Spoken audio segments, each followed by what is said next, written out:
उचाना से भाजपा विधायक देवेंद्र चतुर्भुज अत्री अचानक उचाना मंडी के दौरे पर पहुंचे, जहां पर उन्होंने चाय के खोखों पर बैठकर चाय पी और यहां पर लोगों की समस्याएं सुनी। देवेंद्र चतुर्भुज अत्री के पहुंचने पर चाय के रेहड़ी वाले चौंक गए और उन्होंने अपनी खुशी जाहिर की और अपनी चाय देवेंद्र चतुर्भुज अत्री को पिलाई।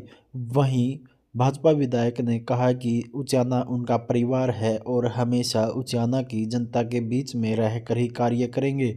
साथ ही उन्होंने बताया कि लगातार उचाना में विकास परियोजनाओं का आगमन हो रहा है।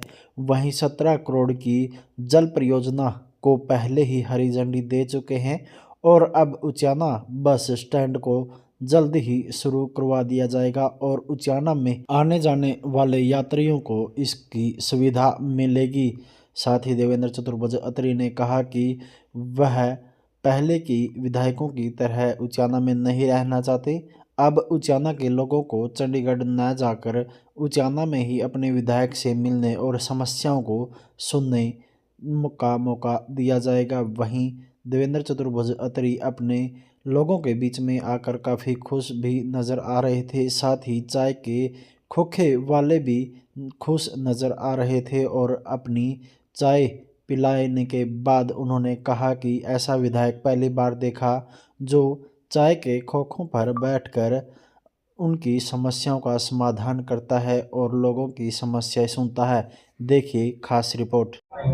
आज बस यहाँ अपनी विधानसभा में अपने परिवार के बीच में एक तो सदस्यता अभियान चल रहा है, उस विषय में आए हुए थे। उसके साथ साथ क्योंकि मेरा परिवार है, सुख दुख में शामिल हो रहा था, तो यहाँ मंडी के लोगों से भी मेरा, क्योंकि यहाँ हमारा हर तबका है, व्यापारी भी हैं और हमारे मजदूर भाई भी हैं, तो सब तबके से मिलना हो गया है। और मिलने के साथ साथ चाय पिए 5-4 जगह जो भाई थे जो चाय पिलाना भी चाह रहे थे। मेरी इच्छा भी थी सबसे मिलूं, सब लोगों से मिलके समस्याएं और कुछ बातें साझा हो जाती है, आपस में मिल लेते हैं क्योंकि मेरा परिवार है सारा। तो इसी संदर्भ में आया था। तो अभी पिछले 2.5-3 घंटे से मंडी में हूँ, व्यापारी भाइयों से भी मिल रहा हूँ, साथ में हमारा जो गरीब परिवार है, जो मजदूर तबका है, उससे मिल रहा हूँ और उनकी कुछ बातें हैं जो विषय मेरे सामने आए हैं। अभी संबंधित अधिकारियों से बात भी की और आगे बढ़ रहे हैं, धीरे धीरे चीज़ें ठीक करेंगे। सर, लगातार समस्याएं सुन रहे, तो क्या समस्याएं ज़्यादातर निकल के आ रही है लोगों से? देखिए, समस्याएं हमारे यहाँ, क्योंकि मैं शुरू से ही आपको भी हमारे पत्रकार बंधुओं के माध्यम से पहले भी बताता आ रहा हूँ। एक तो हमारे यहाँ ना पानी की, पीने के पानी की समस्या धीरे धीरे ठीक हो रही है। जैसे अभी हमने 17 करोड़ 17 लाख की लागत से अमृत 2 योजना का शिलान्यास भी किया है। धीरे धीरे पाइपलाइनें बिछ रही है उसकी।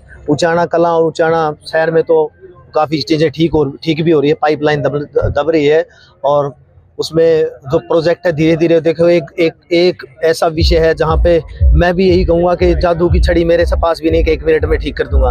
धीरे धीरे चीज़ें ठीक हो रही हैं और जिन विषयों को हम आगे लेके बढ़ रहे हैं, माननीय मुख्यमंत्री जी के आशीर्वाद से वो चीज़ें आगे बढ़ रही है और मुझे लगता है कि विकसित उचाना का जो सपना हमारा है वो धीरे धीरे साकार हो जाएगा। सर, चौधरी वीरेंद्र सिंह रोहतक में थे, तो उन्होंने कहा है कि दुष्यंत चौटाला दोबारा फिर नई ऊर्जा के साथ लौट कर आएंगे और हरियाणा का नेतृत्व इसके बारे में। देखिए, मुझे लगता है कि इन विषयों पे ना जाके मुझे विकसित उचाना का सपना हम लोगों ने सबने, सारे परिवार ने इकट्ठा होकर पूरा करना है। मैं इन विषयों पर ज़्यादा ना बोलते हुए, मेरा जो सपना है, हमारा जो सपना है, हम सबका जो सपना है, हमारे परिवार का, उचाना परिवार का विकसित उचाना सपना साकार करेंगे।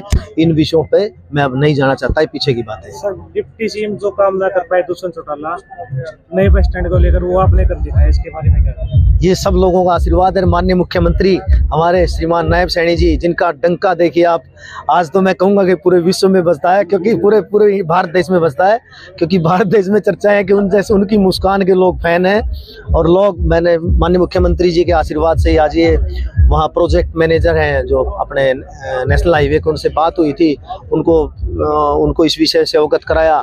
उनको इस विषय से अवगत कराने के बाद डी साहब से बात हुई, तो माननीय मुख्यमंत्री जी के निर्देशानुसार अब ये मेरे को लगता है कि बहुत जल्दी हमारा जो बस स्टैंड स्टार्ट हो जाएगा।